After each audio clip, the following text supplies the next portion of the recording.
iya. Oke, sekarang kira-kira masa inkubasinya dia berapa lama? Dari proses kawin itu proses kawin sampai bertelur 21 hari. Ya. Minimal 20 hari. Nah, itu bertelur dan telurnya masukin ke inkubator. Ya.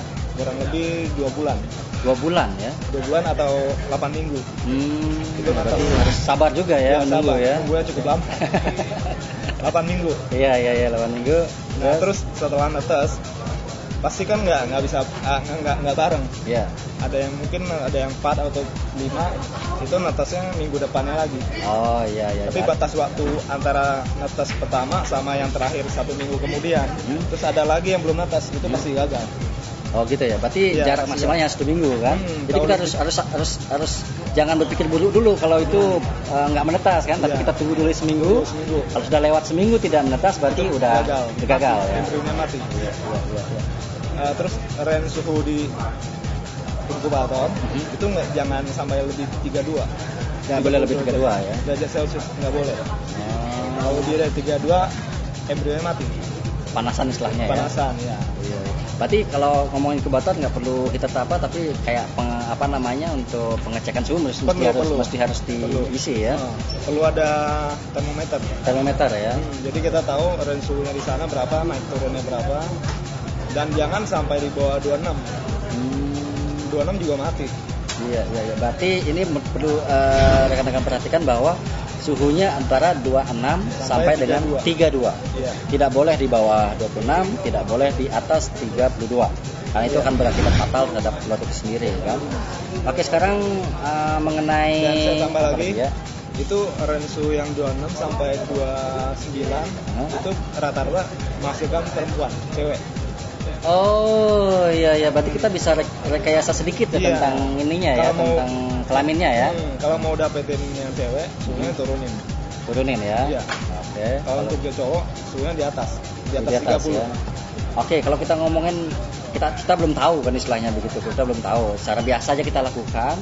Secara umum apapun di alam ataupun orang ini kebanyakan apa yang netas?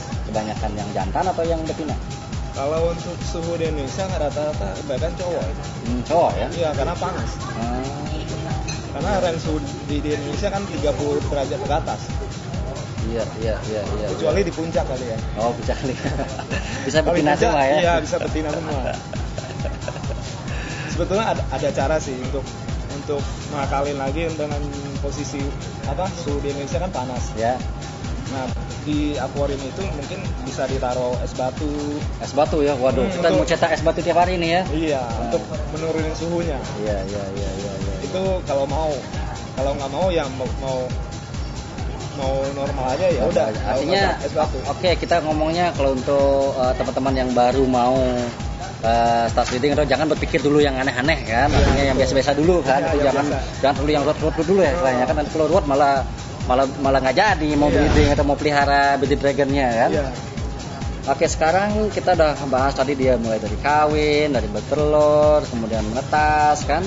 Biasanya tantangannya yang lagi satu adalah racingnya dari baru menetas untuk dia survive jadi ukuran tertentu yang udah bisa benar-benar stabil, itu gimana kira-kira?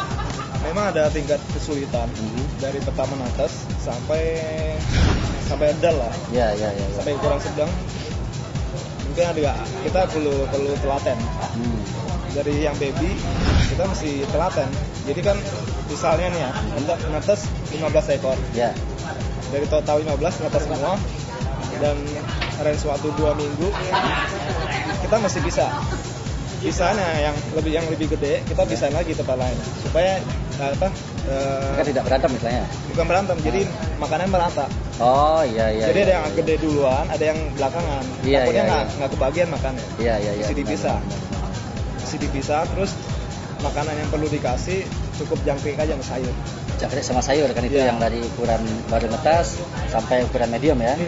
Saya anjurin jangkrik sama sayur karena kalau ulat Jerman sama ulat Hong Kong itu ulat Jerman kan panas. Iya.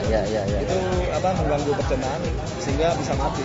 Oh. Dan ulat Jerman itu ukurannya kan gede-gede itu. Iya. Nggak bisa.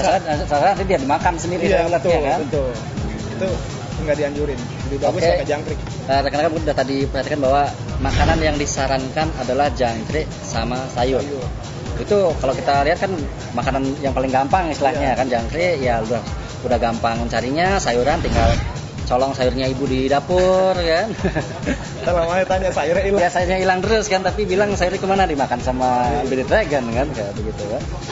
Oke, itu pakan untuk ukuran segitu. Tapi kalau ukuran udah gede, ada medium ke atas, kira-kira pakannya tetap segitu aja atau udah mulai kita kasih variasi makanan yang Iya, lain? udah boleh kasih variasi. Boleh kasih Vinkes, boleh gula Jerman, tapi dengan catatan gula Jermannya dimatiin dulu. Oh, matiin dulu ya. Karena udah pengalaman sendiri dan teman-temannya. Ya. Itu gula Jerman ternyata hidup.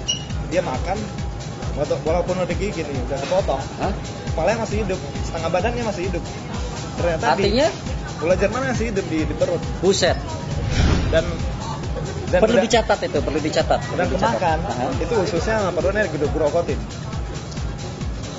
Berarti kayaknya punya nyawa rangkap istilahnya begitu Iya, ya. betul. Karena dari pengalaman saya sendiri, karena saya waktu kasih Bearded Dragon saya makan, Aha. dia makan ternyata setengah itu nggak dimakan. Aha. Terus besok pagi saya lihat lagi kok ulatnya masih hidup. Aha. Nah itu kali yang yang bikin Bearded Dragon mati. Rata-rata yang mati itu karena ulat Jerman masih hidup di perut Iya. dan growotin usus sama semuanya.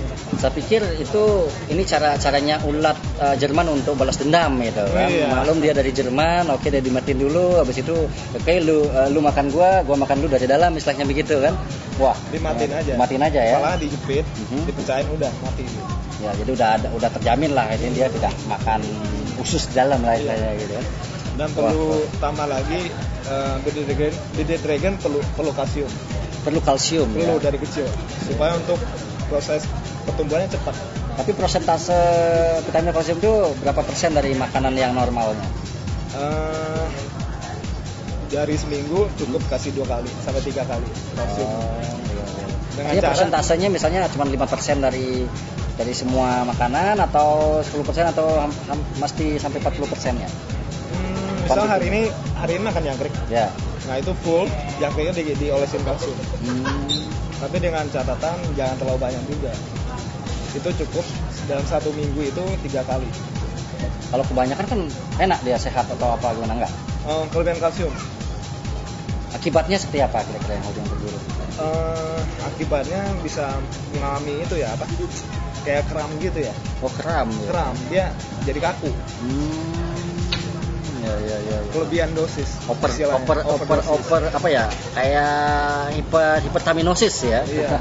Dan saya punya pengalaman satu. Ya. Itu yang dulu perempuan, yang cewek. Itu saya setiap hari kasih kalsium. Dan sebetulnya harusnya kan dia belum cukup umur bertelur. Itu umurnya baru 5 bulan bertelur. Oh. Dan mengakibatkan fatal dia mati karena belum cukup umur dia mengandung dari betelor sendiri belum dikawinin tapi udah bertelur. Oh iya. Dan fatal sebetulnya nggak boleh. Itu sebetulnya Bearded Dragon itu dari umur 0 sampai minimal 10 bulan dia baru boleh dikawinin. Dari 0 sampai 10 bulan baru bisa boleh dikawinin. Iya. Jadi termasuk Kalau di bawah- cepat juga ya? Iya, kalau di bawah 10 bulan itu fatal. Kayak belum kayak cukup. masih apa ya kalau Kandungannya kayak belum siap. Belum siap karena Bukan kayak- telurnya banyak. order banyak ya? Iya, dia belum siap. Karena kan mau keluarin satu-satu keluar tenaga.